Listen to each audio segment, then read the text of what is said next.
Salam əziz müəllimlər, hər vaxtınız xeyir olsun. Bugünkü mövzumuz avtomatlaşdırılmış paltaryan maşının quruluşu və iş prinsipidir. Bugünkü mövzudan biz öyrənəcəyik ki, avtomatlaşdırılmış paltaryan maşının quruluşu necədir və iş prinsipi necədir. Gəlin ilk öncə paltaryan maşını haqqında məlumat alaq. Paltaryan maşın ev təsərrüfatından söhbət gedir. Ev təsərrüfatında ən ağır əl əməyi hesab edilən parça məmulatlarının yuyulub təmizlənməsi üçün nəzərdə tutulmuş avtomatlaşdırılmış qurğudur. Deməli, nə imiş paltaryan maşın? Parça məmulatlarının yuyulub təmizlənməsi üçün nəzərdə tutulan avtomatlaşdırılmış qurğudur. Ağır əl əməyidir, daha sonra ev təsərrüfatında istifadə olunan avtomatlaşdırılmış qurğudur. Bax, bu paltaryan maşını haqqında ilkin məlumat. Paltaryan maşının aşağıdakı növləri var. Gəlin baxaq. Avtomatlaşdırılmış yuyub qurudan maşınlar, yarım avtomat maşınlar, əl sıxma qurğulu, kiçik ölçülü. Bir də sadalayaq. Avtomatlaşdırılmış yuyub qurudan, yarım avtomat, əl sıxma və kiçik ölçülü.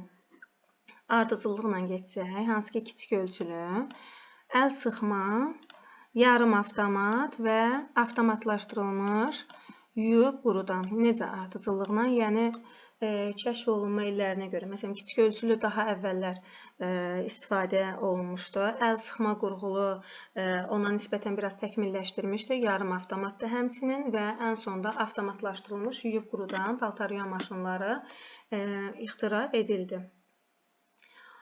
Deməli, nə öyrəndik? Paltaryan maşın nədir və hansı növləri var? Nədir paltaryan maşın? Paltaryan maşın parça məmulatlarını yuyub qurutmaq üçün avtomatlaşdırılmış qurğudur. Növləri neçə cürdür? 4 cür növü var. Kiçik ölçülüdür, əl sıxmadır, yarım avtomatdır, bir də avtomatlaşdırılmış yuyub qurudan. Əla. Keçdik növbəti slayda. Avtomatlaşdırılmış paltaryan maşın nə ilə xarakterizə olunur?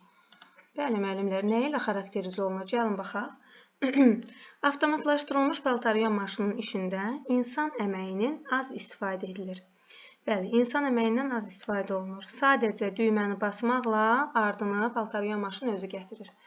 Paltaryan maşın elektrik şəbəkəsinə, bəli, qoşduq nəyə? Elektrik şəbəkəsinə. Daha nəyə? Kanalizasiya və daha nəyə? Su təchizatı sisteminə. Bəli, qoşulu olduğu üçün onu işə salmaq heç bir əlavə əmək tələb etmir. Bəli. Deməli, paltaryan maşını elektrik şəbəkəsinə qoşmaq lazımdır, kanalizasiya sisteminə, bir də ki, su təchizatı sisteminə. Su təchizatı sistemi təmiz suyu alır, kanalizasiya sistemi çirkli suları axırdır, çirkəf sularını axırdır. Elektrik şəbəkəsinə də hansı ki, cərəyanı qəbul edir. Yalnız yuyulacaq paltarları içinə yığıb, yuyucu vasitələr əlavə etməklə, bəli, içinə deyərkən barabanına yığıb, yuyucu vasitələri də hansı ki, əlavə etməklə uyğun gələn yuma proqramını, bəli, buradan idarəetmə lövhəsindən yuma proqramını seçirik və qalanı artıq paltaryan maşınlıqdır.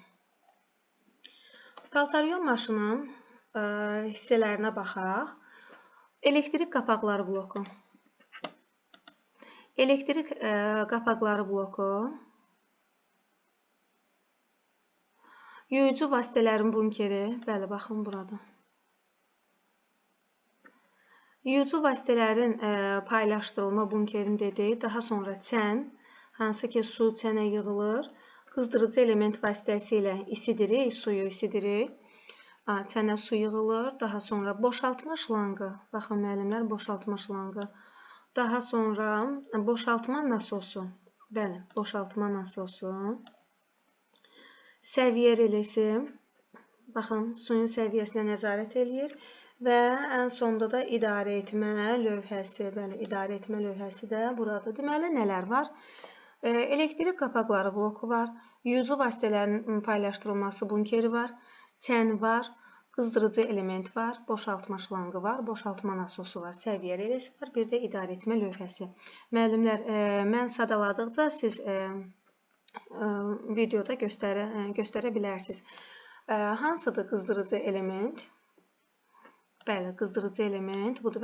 Bunları biz əməlli bilməliyik ki, sonra onların ümumiləşdirə bilək. Boşaltma nasosu hanı bəs? Boşaltma nasosu. Bəli, boşaltma nasosu buradadır. Bəs çən hanı? Çən. Bəli, çən də buradadır. Daha sonra idarə etmə lövhəsi hanı? İdarə etmə lövhəsi. Boşaltma nasosunu dedik. Boşaltma şlanqı bəs hardadır? Boşaltma şlanqı da nasosun yanındadır. Doğrudur. Sonra yutucu vasitələrin paylaşdırılma bunkeri, hansı ki biz paylaşdıra bilirik, toz tökürük, hansı ki su maye şəklində olan paraşoklar, yutucu vasitələr tökürük. Bəli, paylaşdırma bunkeri buradadır. Daha sonra nə qaldı? Səviyyə reləsi, səviyyə reləsi. Bəli, səviyyə reləsi də hansı ki buradadır. Nəyə nəzarət eləyir? Suyun səviyyəsinə nəzarət eləyir. Elektrik qapaqları bloku hardadır bəs? Elektrik qapaqları blokda buradadır. Gəlin indi digər şəklə baxaq. Burada çənin asılma yayı, bəli 1, 2, 3 yay var. 4, 5 yay olmalıdır. 1, 2, 3, 4, 5. 5 yay olmalıdır, səhv eləmirəmsə. Əks ağırlıq. Baxın müəllimlər, hansı ki ağırlığı tənzimləmək üçün əks ağırlıq qoyulub barabanın çənin üzərinə. Elektrik mühərriki. Yəni elektrik mühərriki də buradadır. Sonra elektrik mənbəyi şnuru 4. Elektrik mənbəyi, hansı ki mənbəyə qoşmaq üçün şnur da buradadır. Boşaltma şlanqı. Bu da hansı ki boşaltma şlanqıdır. Burada. Deməli belə. Gəlin bunlara bir daha nəzər salaq. Görək ki, çənin asılma yayı hanı? Çənin asılma yayı. Bəli, baxın, çənin asılma yayları buradadır. Hansı ki çənin tarazlığını saxlayır. Əks ağırlıq bəs hanı? Əks ağırlıq. Bəli, çənin üzərinə əks ağırlıq qoyurlar ki, çən hansı ki baraban sürətlə fırlananda maşın yerindən oynamasın, maşın tərpənməsin.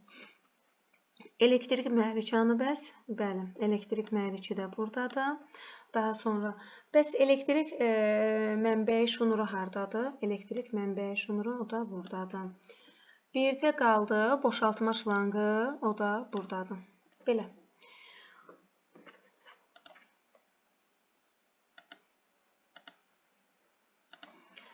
Gəldik növbəti avtomatlaşdırılmış paltaryuyan maşının iş prinsipi. Əsas hissəyə. İş prinsipi nədən ibarətdir? Qeyd etmək lazımdır ki, maşının üst qapağının altında yerləşən elektrik qapaqları bloku paltaryuyan maşına su vermə şlanqı ilə suyun yığılmasına nəzarət eləyir. Bəli, elektrik qapaqları bloku su vermə şlanqı ilə suyun yığılmasına nəzarət eləyir. Deməli, bunun işi nə oldu? Suyun yığılmasına nəzarət etmək.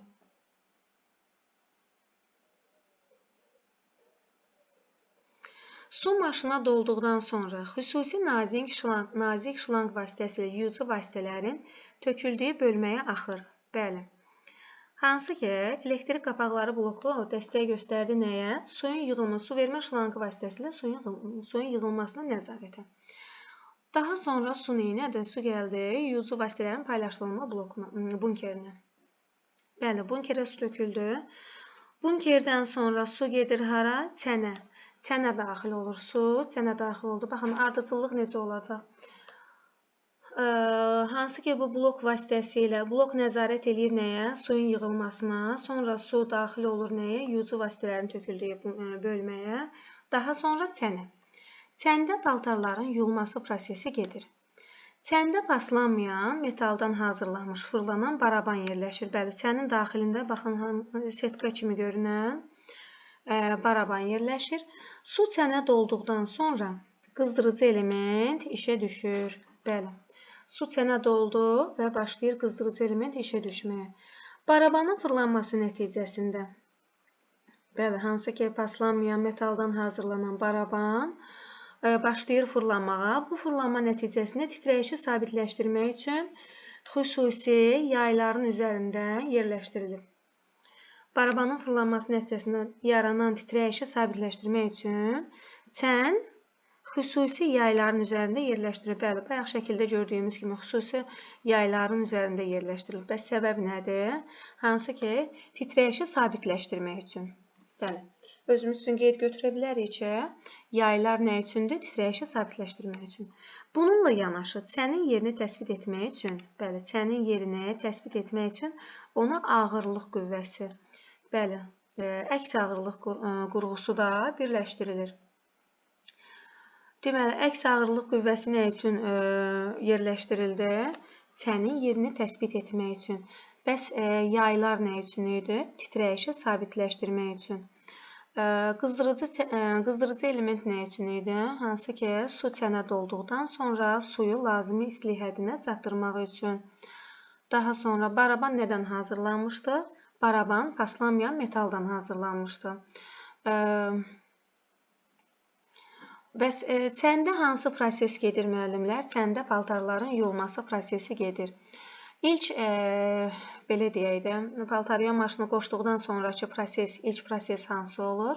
İlk proses elektrik qapaqları bloku, paltaryon maşını neyniyir? Su vermə şlanqı ilə suyun yığılmasına nəzarət edir. Daha sonra su bunkerə tökülür, bunkerdən də çənə daxil olur, paltarların yuyulması prosesi gedir və qızdırıcı element işə düşür. Qızdırıcı element suyu lazımi həddə qədər qızdırır. Və bu zaman hansı ki, həm yuma, həm sıxma rejimi var. Sıxma rejimində titrəyişi sabitləşdirmək üçün hansı ki, xüsusi yaylar titrəyişi sabitləşdirir. Bəs dedik, əks ağırlıq qurğusu nə üçündür? Çənin yerini, bax çənin yerini təsbit etmək üçün. Sabitləşdirmək üçün, təsbit etmək üçün. Müəllimlər, baraban gəlin görək nədir? Baraban maşın və mexanizmlərin silindri şəkilli hissəsidir. Bəli, silindr formasında. Maşın və mexanizmlərdə olur. Silindr şəkilli hissəsidir. Gəlin baxaq müəllimlər. Paltaryon maşının barabanı iki rejimdə işləyir. Yuma və sıxma. İki rejimdə işlədi. Hansılarda? Yuma və sıxma.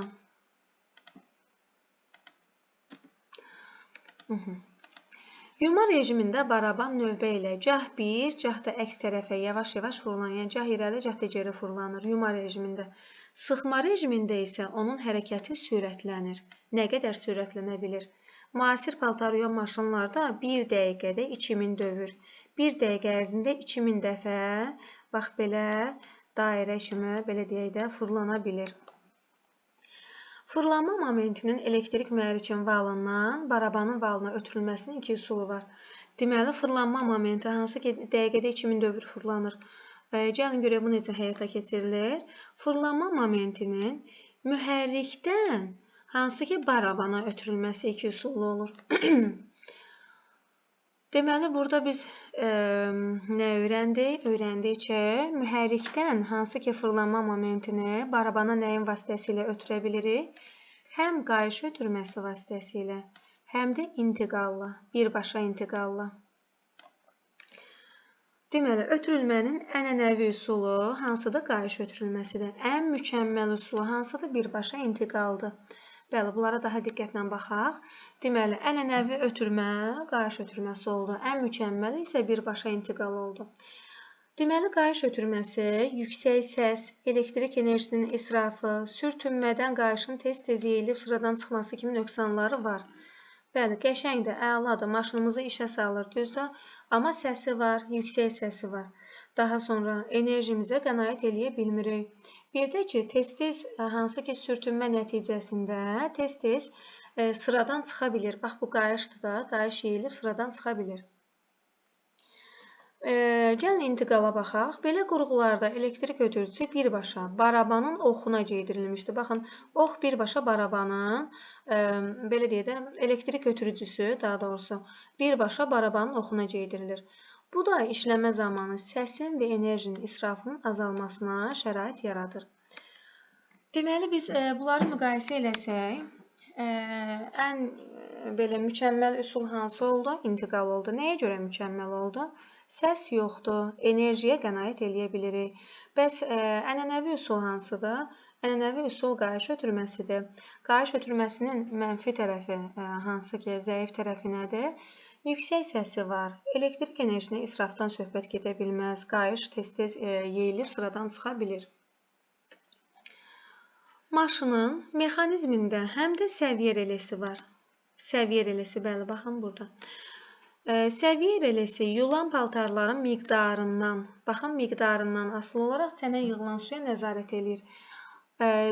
Barabana biz hansı ki paltarların çəkisini çox qoymuş olsaq, belə deyək də, paltar yuyan maşın 6 kiloluqdursa, yəni səviyyəni elə saxlayır ki, 6 kilodan artıq olmur su ilə paltarın ikisinin çəkisi. Əgər paltar 5 kilodursa, cəmi 1 kilo su yığacaq. 1 kilo deyirəm, 1 litr su yığacaq, belə deyək də. Baxın, paltarın miqdarından asılı olaraq çənə yığılan suya nəzarət edir. Yumadan sonra xüsusi şlanq vasitəsilə kanalizasiyaya axıdılır. Bəli. Şlanq vasitəsilə kanalizasiyaya axıdır. Bunun üçün maşında çənin altında boşaltma nasosu var. Bax, söhbət bundan gedir. Boşaltma nasosu var. Boşaltma nasosu suyu yığır və boşaltma şlanqı vasitəsilə kanalizasiyaya göndərir. Suyun axıdılmasından başqa bu nasos daha bir funksiyanı, suyun təkrar istifadəsini həyata keçirir. Bəli, bu boşaltma nasosu hansı ki, suyun təkrar istifadəsini həyata keçirir. Bu yolla yuyucu toz suda daha yaxşı həll olunur. Deməli, boşaltma nasosunun işi nədir? Suyu yığıb boşaltma şlanqına göndərmək, bir də ki, suyun təkrar istifadəsini həyata keçirir. Bu funksiyanı bunun üçün nəzərdə tutulmuş digər nasoslar da yerinə yetirə bilir. Paltaryuyan maşının işi idarəetmə lövhəsi vasitəsilə tənzimlənir. İdarəetmə lövhəsi vasitəsilə biz onun dərəcəsini tənzimləyə bilirik, parçanın növünə görə seçə bilirik, daha sonra dövrlərinin sayını tənzimləyə bilirik. Yəni, idarəetmə lövhəsi vasitəsilə biz demək olar ki, rejimi paltarlarımıza uyğun qoşa bilirik. Müasir paltaryuyan maşınlar çoxlu sayda yuma rejimi və təhlükəsizlik sistemi ilə təchiz olunub. Həm yuma rejimi, həm də təhlükəsizlik. Məsələn, əgər maşında suyun itirilməsi nəticəsində artıq köpük yaranarsa, maşın suyun verilməsini dayandırır. Bəli. Barabanda paltar qeyri-bərabər olarsa, qeyri-bərabər necə olacaq? Paltar çoxdur, su azdır, su çoxdur, paltar azdır. Onun sürətli hərəkətini əngəlləyir. Hansı ki, məsələn, 6 kiloluq maşınsa, 6 kilo paltar tökmüşüksə, təsəvvür edin ki, 6 kilonu necə fırlatsın? Yəni, mühərrik də gücə düşə bilir. Onsuz sürətini azaldır. Getdikcə sürət azalır və paltar bərabər sürətdə barabana paylanır və yenidən əvvəlki hərəkət bərpa olunur. Bəli, hansı ki, qeyri-bərabər paylanıbsa, barabanın bir hissəsində çox, bir hissəsində azdırsa, sürət azalır, paltar bərabər sürətdə barabana paylanır və yenidən əvvəlki hərəkətə bərpa olunur. Yenidən əvvəlki rejimə qayıda bilir. Gəlin görək təhlükəsizlik qaydaları necədir? Yerlə birləşdirici çıxışı olan elektrik yuvalarından istifadə edin. Yerlə birləşdirici çıxışı olan elektrik yuvalarından. Vanna otağına açıq elektrik yuvası qoymayın. Belə elektrik yuvaları rütubətdən müdafiə tipli olmalı və su mənbələrindən mümkün qədər aralıda qoyulmalıdır. Bəli, biz bilirik ki, rütubətdə su olan ərazilərdə elektrik daha yaxşı keçiriciliyə malikdir. Axıtma, küy, iy, maşının gövdəsində gərginlik hiss etdikdə onun işini dayandırın. Unutmayın, maşının altındakı döşəmə quru olmalıdır. Bəli, nəm olmamalıdır, quru olmalıdır. Nasazlıq yaranarsa, mütəxəssis çağırın, qüsuru özünüz aradan qaldırmağa çalışmayın. Bəli, özümüz etməməliyik, mütəxəssis etməlidir. Bu da bizim təhlükəsizlik qaydalarımız. Bu oldu bizim paltaryon maşının quruluşu və iş prinsipi. Yəqin ki, ətraflı tanış olduq paltaryon maşınla. İndi isə gəlin növbəti mövzu məişət soyuducusunun quruluşu və iş prinsipi.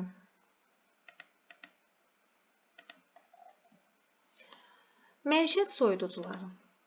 Tez xarab olan qida məhsulları, yarım fabrikatlar və hazır xörəklərin soyudulmaqla qısa müddətli saxlanılması üçün nəzərdə tutulub.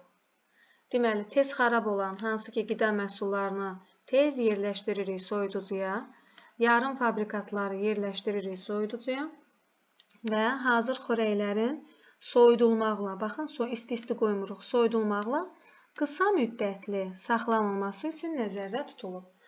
Soyuducu istilik keçirməyən kamerada aşağı temperaturu qoruyub saxlaya bilən qurğudur. Deməli, soyuducu neymiş? Kənarda nə qədər istilik olur olsun, o istiliyi, o temperaturu soyuducunun daxilinə keçirtməyə şərait yaratmayan bir qurğudur. Sənaye ən müxtəlif quruluşlu məişət soyuducuları ilə istehsal edilir. Gəlin görək hansılardır? Kompressiyalı soyuducular, bir də absorpsiyalı termoelektrik soyuducular. Kompressiyalı, bir də absorpsiyalı. Ən çox yayılanı hansılardır? Kompressiyalıdır. Qeyd eləyək bunu. Ən çox yayılanı kompressiyalıdır. Soyuducular iki növə bölünür. Gəlin görək hansılardır? Bir, qida məhsullarını saxlamaq üçün orta temperaturlu, bir də aşağı temperaturlu dondurucular. Deməli, orta temperaturlu kameralar, bir də aşağı temperaturlu dondurucular. Nə öyrəndik burada? Öyrəndik ki, məişət soyuducularında hansı məhsulları qoya bilərik? Ola bilsin ki, tez xarab olan qida məhsullarımız var. Onları qoyacaq ki, gec xarab olsun. Yarım fabrikatları dondurucuya ata bilərik. Hazır xörəklərin soyudulmaqla, baxın müəllimlər, buranın xüsusi vurğulayıram, isti xörəkləri qoymaq olmaz. Ola bilsin ki, testlərdə bizi çaşdırmaqdan ötürü qoyulsun. Xörəklərin soyudulmaqla qısa müddətli saxlanması üçün nəzərdə tutulub. Soyuducu istilik keçirməyən kamerada aşağı temperaturu qoruyub saxlaya bilən qurğudur. Aşağı temperaturu qoruyub saxlaya bilən qurğudur dedik. Bəs işləmə prinsipinə görə neçə cür olur? İki cür olur. Kompressiyalı, bir də absorpsiyalı. Ən çox istifadə olunan hansı idi? Kompressiyalı donduruculardır. Daha sonra soyuducular dedik iki növə ayrıldı. Hansılardır? Qida məhsullarını saxlamaq üçün orta temperaturlu kamera, bir də aşağı temperaturlu dondurucu.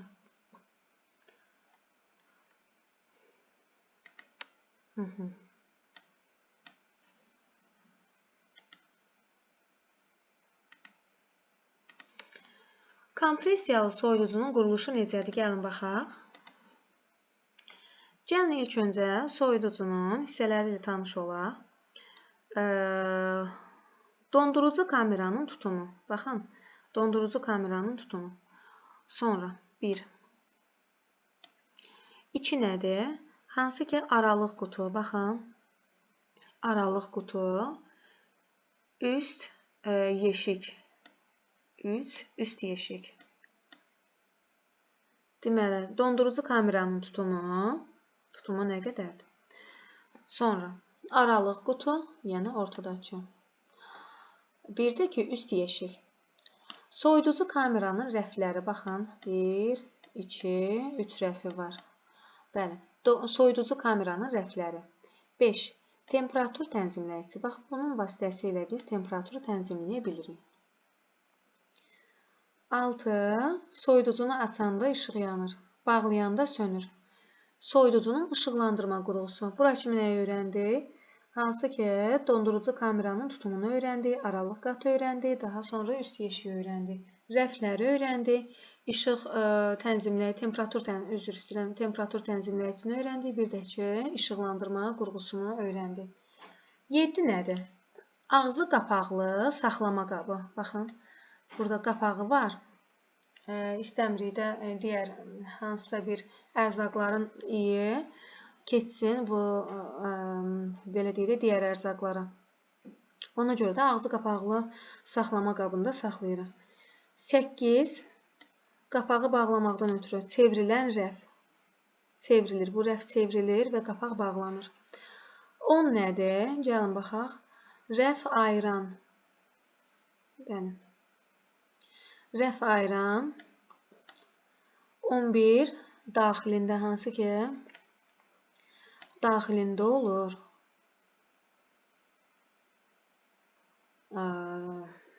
Çəpərli rəf. 9-a baxmadıq. Yumurta saxlamaq üçün rəf. Bəli, bax burada yumurtanı saxlamaq üçün xüsusi, hansı ki yumurtanın yerləşdirməsi üçün dairələr var. Yumurta saxlamaq üçün rəf. 12. Meyvə və tərəvəz qabı.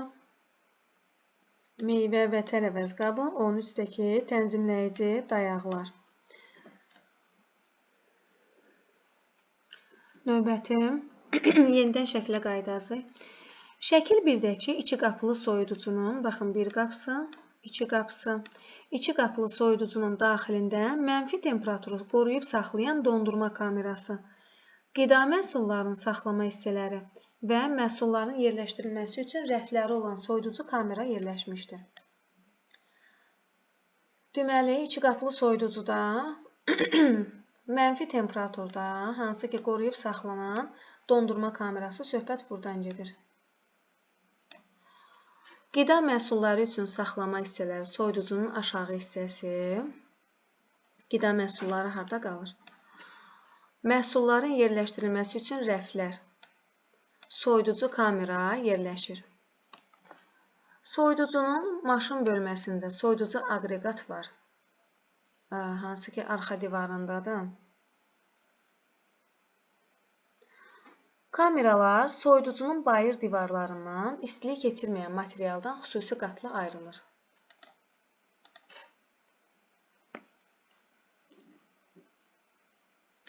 Soyuducu aqreqat, baxın, soyuducu aqreqat və dondurucu aqreqat. Kameralar soyuducunun bayır divarlarından istilik keçirməyən materialdan xüsusi qatla, hansı ki bu üst təbəqəsindən altda olan qatdır, bir cür, nə deyirlər, peşməyə bənzər bir qatdır. O, kənarda olan istiliyi soyuducunun daxilinə keçməyə imkan vermir. Kameranın qarşısı qapılarla bağlanır. Bax, qarşı hissəsi nə ilə bağlanır? Qapılarla bağlanır. Yəni, görürük də bunu. Qapının 2 qatlı divarlarından da istilik keçirməyən material var. Hər tərəfdən soyuducunu əhatə edən istilik keçirməyən qat xaricdəki istiliyi daxilə keçməyə qoymur. Bəli, həm kənardan, həm də daxildən 2 qatlı divarlardan, bəli, divarlarında olan istilik keçirməyən material var. Hər tərəfdən soyuducunu əhatə edən istilik keçirməyən qat xaricdəki istiliyi daxilə keçməyə qoymur. Daxildəki soyuqluğu da xaricə getməyə qoymur. Qapı arasında hava keçə bilən məsafə olmasın deyə qapıların daxili divarına kipləşdiricilər, baxın, bu hissələrinə kipləşdiricilər qoyulub. Qapı bağlanarkən kipləşdirici soyuducunun qabaq səthinə, baxın, qabaq səthinə bura yapışır. Soyuducunun qapıları örtülü halda sürgü ilə saxlanılır. Yəni, bəzən olur ki, çətinliklə qapını aça bilirik, bəli, o sürgü vasitəsilə, hansı ki, kipləşdirici vasitəsilə qapı möhkəm sıxılır və biz açmaqda bəzən çətinlik çəkirik. Gəlin bunu təkrar edək, sonra növbəti slayda keçək. Deməli, nə öyrəndik müəllimlər bu slaydda? Kompressiyalı soyuducunun quruluşu. Gəlin görək quruluşu necədir. Dedik ki, daxilində hansı ki nə var? Dondurma kamerası var. Dondurma kamerası var. Mənfi temperaturu qoruyub saxlayır bu dondurma kamerası. Sonra qida məhsulları üçün saxlama hissələri var. Bəli, saxlama hissələri var. Və məhsulların yerləşdirilməsi üçün rəflər var. Bəli, məhsulları yerləşdirmək üçün rəflər var. Deməli, kamera, daha sonra saxlama hissələri, bir də rəflər.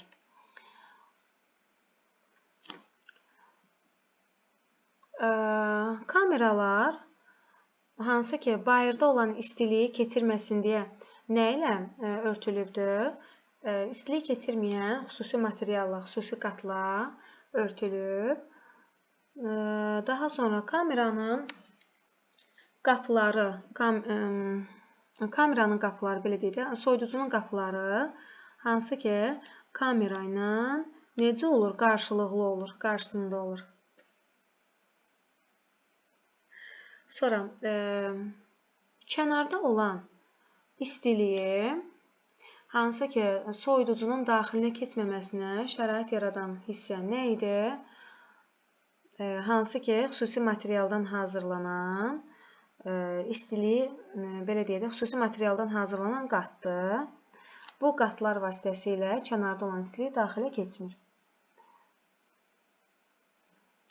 Sonra hansı ki həşaratlar olsun və yaxud da ki, nə bilim, qarışqasıdır, ağcaqanadıdır, milçəyidir, nə bilim, bax, bunlar soyuducunun daxilinə keçməsin deyə qapı ilə hansı ki kamera arasında nə var? Kipləşdirici var. Kipləşdiricilər hansı ki həm soyuducunun daxilindəki soyuq havanı kənara qoymur, həm də əlavə həşaratlar falan daxil olmasın deyə sıx kipləşib, belə deyək. Və qapıları örtülü halda belə sürgü ilə saxlanır. Bəli, örtülü halda belə sürgü ilə saxlanır. Yaxşı, bunu təmizləyək.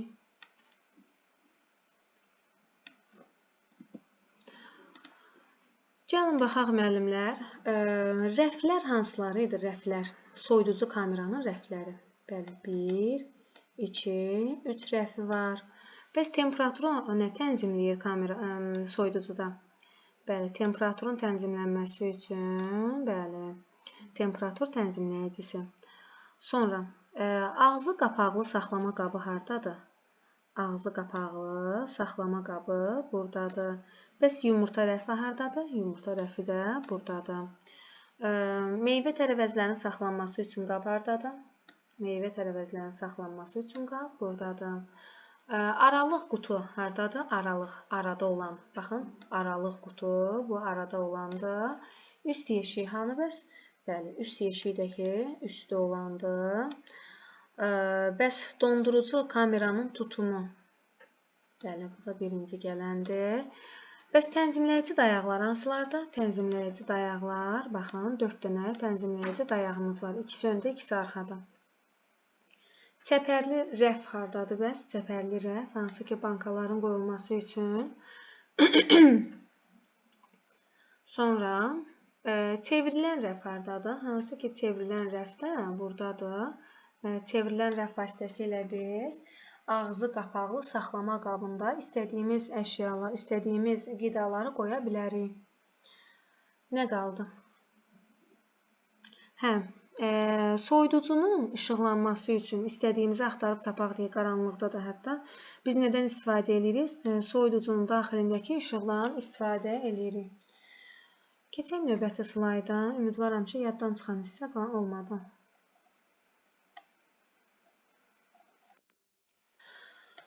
Dedik ki, soyuducunun əsas hissəsi onun dondurucu aqreqatıdır.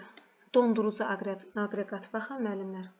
Dondurucu aqreqat hansı ki əsas hissədir. O soyuducunun əsas hissəsini işlək kamerasını soyudur. Bəli, işlək kamerasının əsas hissəsini soyudur. Dondurucu aqreqat sistemi qapalıdır. Baxın müəllimlər, yəni burada qapalı olmasın. İndi sizə izah edəcəm. Hansı ki, əgər burada ayrılma olsaydı, onda qapalı olmayacaqdı. Bax, bu sistemlər hamı bir-biri ilə qapalıdır. Deməli, dondurucu aqreqat sistemi qapalıdır və xüsusi soyuducu qaz olan freonla doldurulmuşdur. Bəli, freon hansı ki, iysiz, rəngsiz qazdır.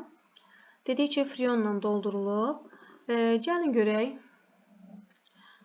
dondurucu aqreqat hansı hissələrdən ibarətdir? Bax, bunlara daha diqqətlə baxaq. Dondurucu aqreqat, kondensator, baxın, bu kondensatordur, hansı ki, setka şəklində olan.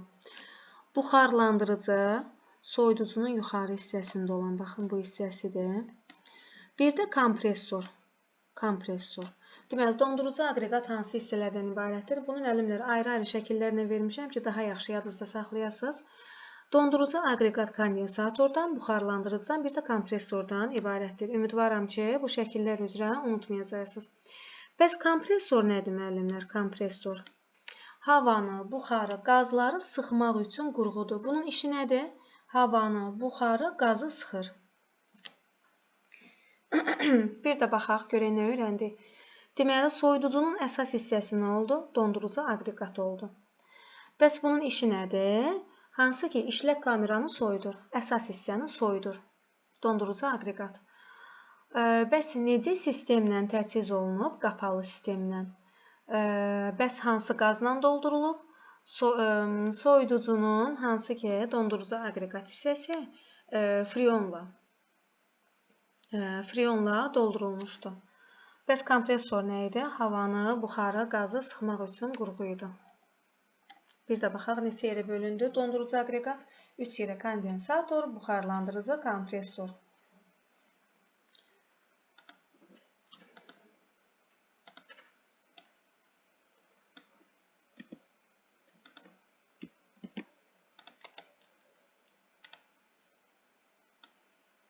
Gəlin baxaq ümumilikdə. Dedik ki, dondurucu aqreqat 3 hissədən ibarət oldu. Kondensator, kompresor və bir də buxarlandırıcı. Şəkil üzrə hanı kompresor? Bəli, kompresor burada. Bəs hanı kondensator? Bəli, kondensator da bax bu hissəsidir. Bəs hanı buxarlandırıcı? Buxarlandırıcı da burada. Bəli.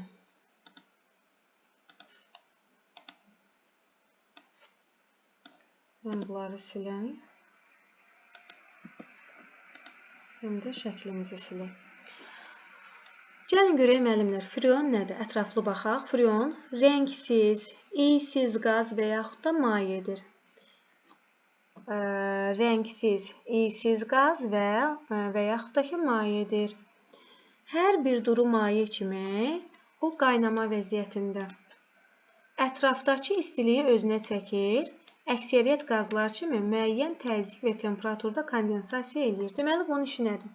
Qaynama vəziyyətindən, hansı ki, buxar əmələ gələndə nə olur? Qaynayır, buxar əmələ gəlir də, düzdür? Ətrafdakı istiliyi özünə çəkir, neyniyir? Soyudur. Və daha sonra müəyyən təzyiq və temperaturda mayeyə çevrilir. Deməli,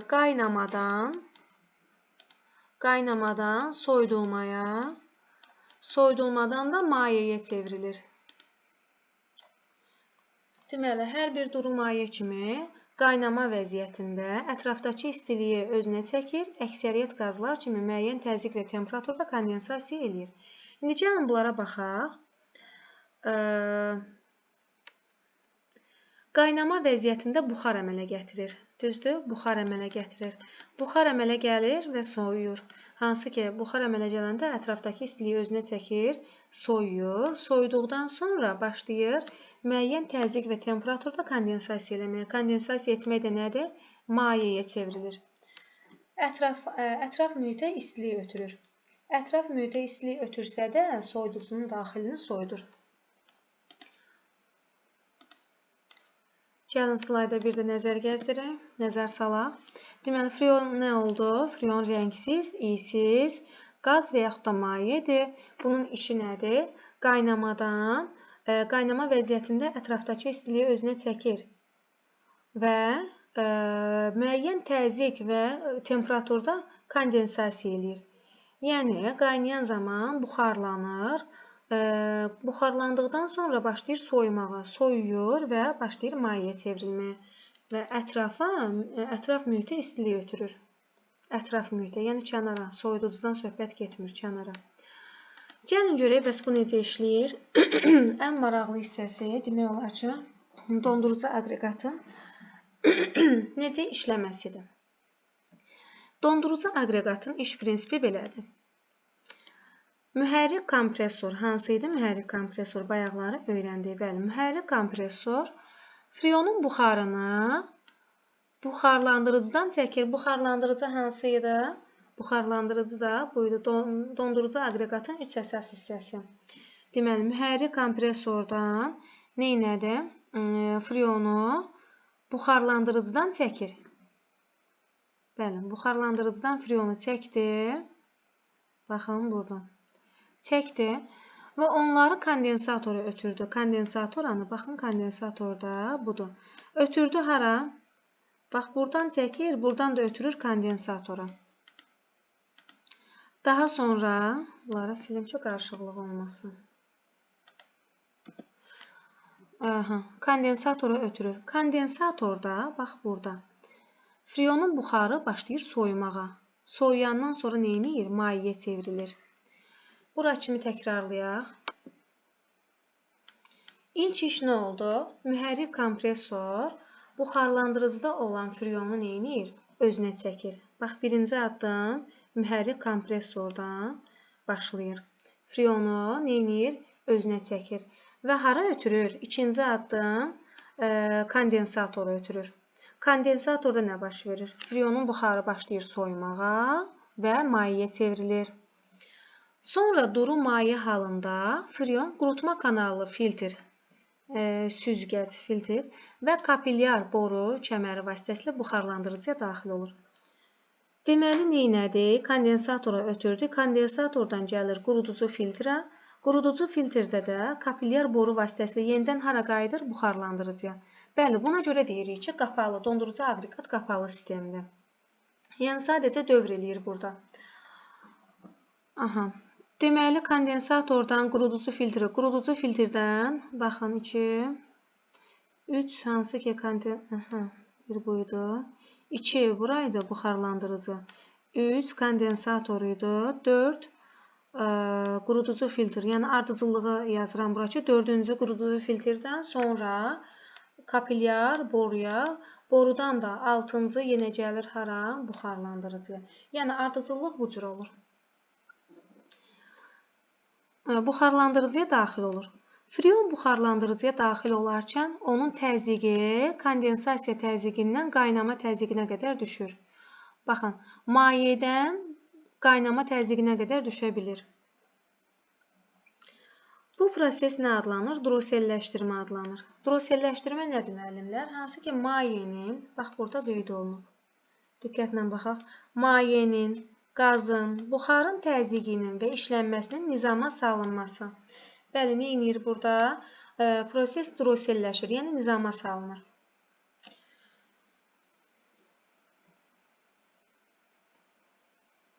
Deməli, mayedən qaynama təzyiqinə düşür. Kondensasiya təzyiqindən qaynama təzyiqinə qədər düşür. Bunu da qeyd edeyim rəqəmlə. Bu proses nə adlandı? Droselləşdirmə. Ola bilsin ki, testdə bizə sual düşsün. Droselləşdirmə nədir? Droselləşdirmə artıq biz bildik ki, buxarlandırıcı, hansı ki, freon buxarlandırıcıya daxil olarkən onun təzyiqi hansı ki, qaynama təzyiqinə qədər düşə bilir. Bu zaman buxarlandırıcının kanallarına daxil olan freon qaynayır. Buxarlandırıcının kanallarına, baxın, buxarlandırıcının kanalları, hansı ki, burada kanalları var. Kanallarına daxil olan freon başlayır qaynamağa. Qaynama üçün lazım gələn istilik enerjisi buxarlandırıcının səthindən alınır. Bəli, istilik enerjisi buxarlandırıcının səthindən alınır və soyuducudakı hava başlayır soymağa. Burada qaynama baş verir, amma daxilində soyuma baş verir. Buxarlandırıcıdan keçən duru freon buxara çevrilir. Bəli, duru freon neyinir? Buxara çevrilir və kompresorla yenidən başlayır kompresorla soğurulmağa. Bu zaman freon buxarlandırıcının daxili səthindən istiliyi götürür. Bəli. Və bu səbəbdən də soyuducunun daxili soyuyur. Beləliklə, kondensatorda freon yüksək təzyiq altında maye halına keçir, istiliyi ayrılır, buxarlandırıcıda isə aşağı təzyiq hesabına qaynayır, qaz halına düşərək istiliyi udur. Bəli, gedişat budur. Ümumiləşdirsək, kondensatorda freon yüksək təzyiq altında maye halına keçir. Bəli, burada maye halına keçir. və buradan istiliyə ayrılır. Buxarlandırıcıda isə, baxın burada, buxarlandırıcıda isə aşağı təzyiq hesabına qaynayır. Qaz halına düşərək burada qaynama baş verir. Kondensatorda mayı halına keçir, buxarlandırıcıda qaynama halına düşür. Qaynama halına düşərək, belə deyək də, qaynayır, qaz halına düşərək istiliyi udur. Duroselləşdirməni də bildiyinədir. Elə bilirəm ki, müəllimlər, diqqətlə baxsaq, çətinliyimiz qalmayacaq.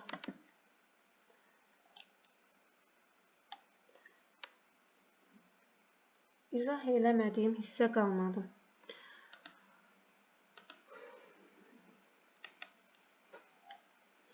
Gəlin soyuducunun istismar zamanı elektrik təhlükəsizliyi qaydalarına baxaq. Soyuducunu elektrik şəbəkəsinə qoşmazdan əvvəl onu çəngəl və şnurda izolyasiya pozulmasını yoxlayın. Çəngəl və şnurda izolyasiya pozulmasını yoxlayın. Soyuducunun gövdəsində qısa qapanma olduqda onu şəbəkədən ayırın və nasazlığı aradan qaldırmaq üçün usta çağırın. Bəli. Qısa qapanma oldusa, mütləq şəkildə şəbəkədən ayırıb, əgər yüksək yanğın baş verirsə, artıq başqa təhlükəsizlik tədbirləri görməliyik.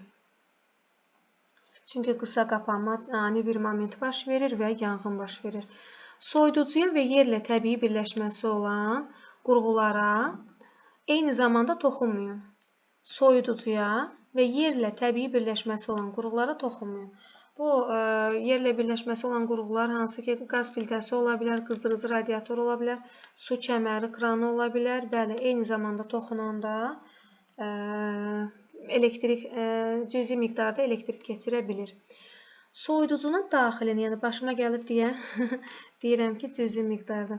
Soyuducunun daxilini və xaricini qaydaya salmaq, onun altındakı döşəməni yumaq, nasazlıqları aradan qaldırmaq üçün elektrik çəngəlini mütləq şəbəkədən ayırmalıyıq. Rütubət və cərəyan keçirən döşəməli otaqlarda soyuducuların istismarı qadağandır.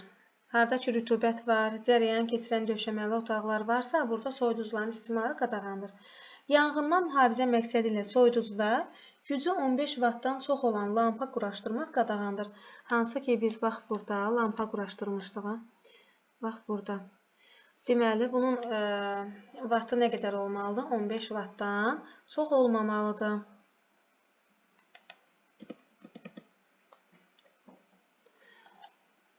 Bəli, soyuducu haqqında bu qədər. Öyrəndik ki, soyuducunun quruluşu, iş prinsipi, hansı ki, işləmə prinsipi hansılar idi, hansı hissələrdən ibarət idi, kompressiyalı soyuducunun quruluşu necə idi, dondurucu aqreqat nədir, dondurucu aqreqat hansı əsas hissələrdən ibarətdir, freon nədir, bax bunu öyrəndik, dondurucu aqreqat necə işləyir, bunu öyrəndik və daha sonra təhlükəsizlik qaydalarını öyrəndik. Gəlin indi məişət tozsoranının quruluşu və iş prinsipinə baxaq. Bu da maraqlı mövzulardan biridir. Məişət tozsoranları ilk öncə görək nə üçündür? Məişət tozsoranları tullantıların, tozun yığılması üçün nəzərdə tutulmuşdur. Yaxşı, bəs bu toz harda ola bilər? Mənzildə ola bilər, ofislərdə ola bilər, siniflərdə, auditoriyalarda, kafelərdə, restoranlarda. Ümumi məqsəd nə idi? Tullantıların, tozun yığılması üçün nəzərdə tutulmuşdur. Tozsoranın bir dəfə üçün davamlı işi 30-40 dəqiqədən artıq olmamalıdır. 30-40 dəqiqədən artıq evi tozsoranlayırsa, onda tozsorana əlvida demək lazımdır. Çünki mühərrik gücə düşür və istismar müddətini azaltmış oluruq. Əks halda bu təmizləmə qurğusu işləmə müddətini başa vurar. Bəli. Yəni, elmi dildə desək ki, əks halda bu təmizləmə qurğusu, kitab dilində desək daha doğrusu, işləmə müddətini başa vurur. Gəlin görək hansı hissələrdən ibarətdir bizim məişət tozsoranı. Buraxılış filtri. Baxın. Buraxılış filtri. Tozsoranın gücünü dəyişdirmə düyməsi. Bəli, biz bunun vasitəsilə gücünü azaldıb çoxalda bilirik. Buraxıcı tor və buraxılış filtri. Bax, bunlar yerləşir bura. buraxıcı tora yerləşir buraxılış filtri, yəni incə təmizləmə filtri. Bu filtri tez-tez yumaq lazım olur. Şnurun vurulub yığılma qurğusu. Baxın, bu belə deyək, adı yadım. Bu mexanizm vasitəsilə nə edirik? Şnuru vurub yığa bilirik. Elektrik mühərriki. Baxın, mühərrik yerləşir burada. Elektrik mühərriki. Deməli, elektrik mühərrikinin işi nədir? Soğurucu nasosu hərəkətə gətirir. Deməli, mühərrikin işi nədir? Soğurucu nasosu hərəkətə gətirir. Toz soranı söndürüb yandırma düyməsi. 6. Altını görə bilmirəm. Söndürüb yandırma düyməsi. Baxın, buradadır. Hansı ki, biz burada düyməni basmaqla kontaktlar birləşir və başlayır toz soran işə düşməyə. Mühərriki tozdan müdafiə filtri. Baxın, burada hansı ki filtr olur, mühərriki tozdan müdafiə eləyir. Bəli, bu da tozdan qorunmaq üçündür, mühərrik filtri. Hava nasosu gövdəsi 8. Hava nasosu gövdəsi. Tozun yığılması üçün kisə 9. Baxın, burada kisə var. Tozun yığılması üçündür. 10. Şlanqın boğazlığı. 11. Toz soranın gövdəsi. Bəli, gövdəsi. Kisənin doldurulma indikatoru.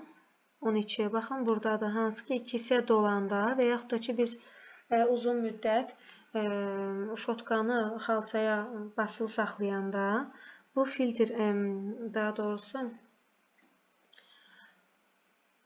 indikator işə düşür və qırmızı işıqla bizə bildirir ki, və yaxud da səsli toz soranın səsinin dəyişməsilə bizə bildirir ki, ya tutulub, ya da kisə dolub.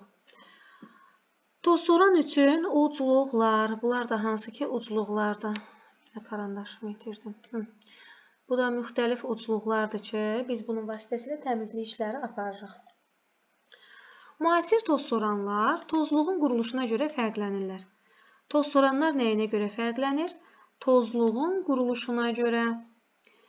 1. Kisəli toz soran. Bəli, burada da şəkildə görünür ki, bu toz soranlara təmizləmə zamanı tozu, çirki, başqa xırda hissəcikləri süzgəcli kisəyə toplayan modellərə aid edirlər. Bəli, baxın, kisəli toz soran kisəsi var.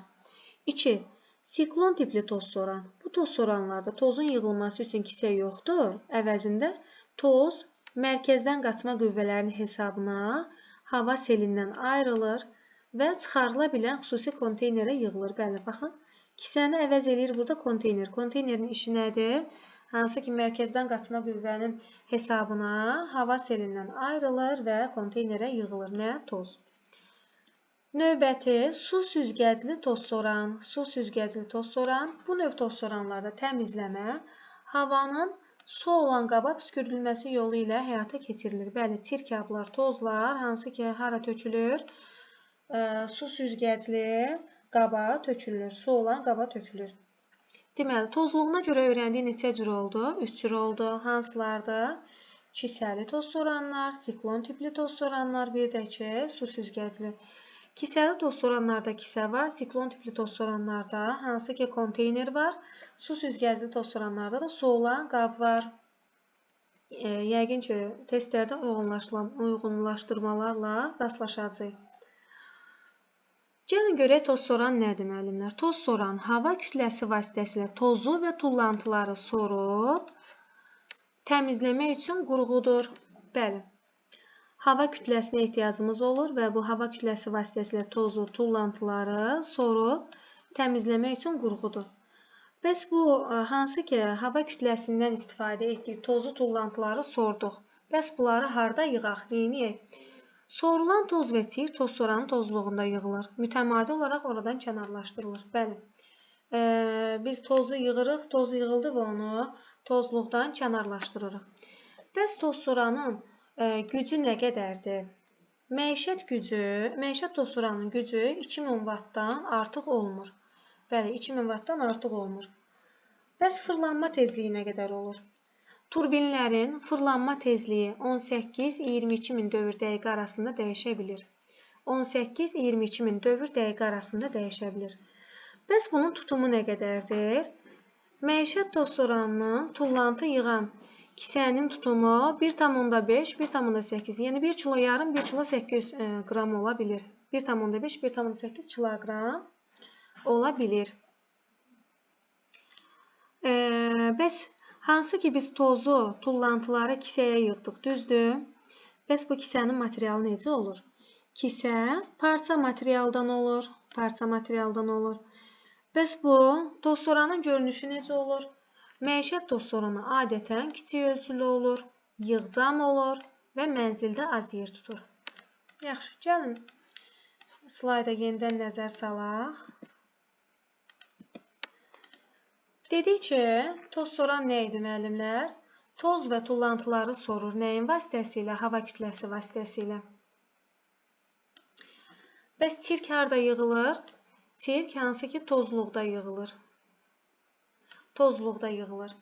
Məişət tozsoranın gücü nə qədər olur? 2000 wattdan artıq olmur. Testlərdə ola bilsin ki, 2000 wattdan aşağı olmur yazsın. 2000 watt olsun yaza bilər. 2000 wattdan artıq olmur.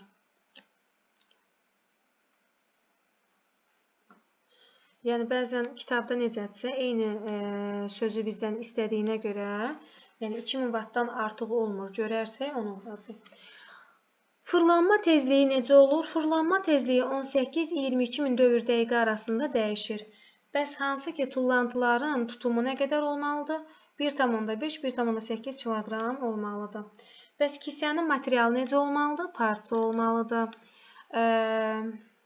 Məişət tozsoranı bəs görünüşü necə olur? Kiçik ölçülü olur, yığcam olur və mənzildə az yer tutur. Növbəti slayda keçməliyik.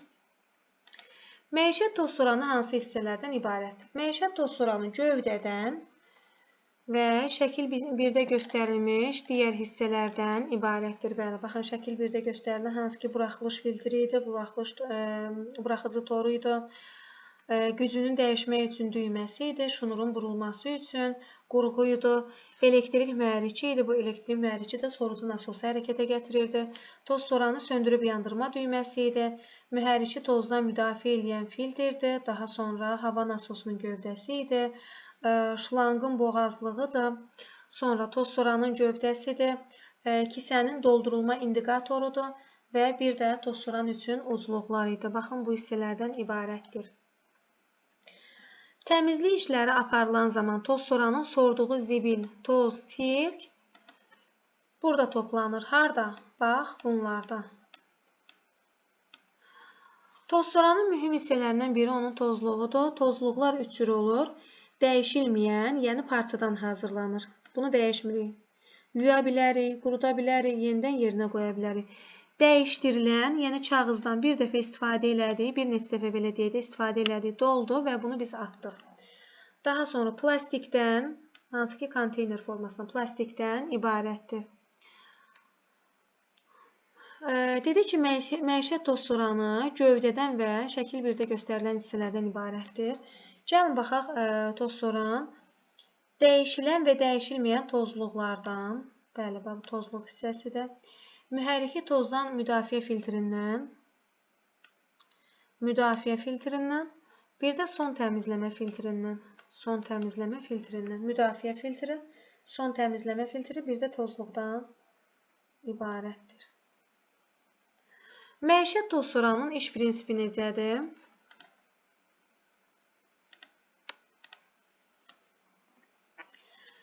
Tozsoranın iş prinsipi olduqca sadədir. 3 əsas tərkibdən ibarətdir. Elektrik mühərriki, nasosdan, bir də filtrdən. Elektrik mühərriki, nasos, bir də filtr. Mühərrikin özü, bax, mühərrikin qarşısında olan hansı ki nasos idi.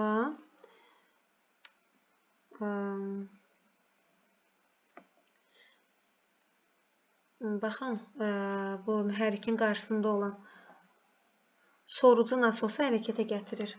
Mühərrik.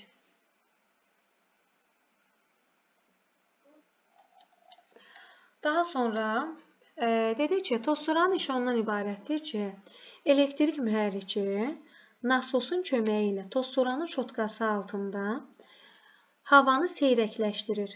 Bunun nəticəsində toz və çirk tozsorana sovrulur. Deməli, elektrik mühərriki nasosun köməyi ilə, tozsoranın şotkası altında hava seyrəkləşir və bunun nəticəsində toz və çirk tozsorana sovrulur. Daha sonra sovrulmuş hava filtrin köməyi ilə onlardan təmizlənir. Deməli, daha sonra ilk öncə nə olur? Burada da ardıcıllıqlar önəmlidir. Mühərrik və nasosun köməkliyi ilə hava seyrəkləşdi şotkanın altında. Toz və çirk tozsorana sovruldu. Sonra sovrulmuş hava filtrin köməyi ilə oradan təmizlənir. Bəli, filtrin köməyi ilə təmizlənir. Tozsoranlarda müxtəlif filtrlərdən və nasoslardan istifadə etmək olar. Amma bu zaman görülən iş dəyişmir. Bəli, görülən iş niyə dəyişmir? Çünki tozsoranın işi nədir? Tozu sovurmaqdır. Dəyişən yalnız işin keyfiyyəti ola bilər. Yaxşı sovursun və yaxud da ki, yaxşı sovurmasın. Tozsoranın ən başlıca elementi onun filtridir. Yaxşı filtri olmayan tozsoran tozu özünə çəkib, onu yenidən havaya buraxacaq. Bəli, filtr önəmlidir, əsas hissədir. Deməli, ən başlıca elementi filtrdir. Tozu özünə çəkir və yenidən havaya buraxmaması üçün belə seçim eləməliyik ki, filtri yaxşı olan tozsoranları seçməliyik. Müasir göstəricilərə əsasən hətta 99% filtrləmə belə havanın təmizlik dərəcəsini əks göstərici hesab edilir. Çünki havanın tərkibində 1% toz istənilən sayda bakteriya, virus və allergen yaya bilər. Ona görə də keyfiyyətli filtrləmə havanın 99,95%-nin təmizlənməsi hesab edilir. Deməli, tozsoran alanda filtrinin yaxşılığına fikir verməliyik. Bu göstəricini əldə etmək üçün havanın bir neçə mərhələdə təmizlənməsi həyata keçirilir. Havanın bir neçə mərhələdə təmizlənməsi həyata keçirilir. Məişət tozsoranı ilə iş zamanı təhlükəsizlik qaydaları. Gəlin görək müəllimlər, nə qadağandır, nə olmaz?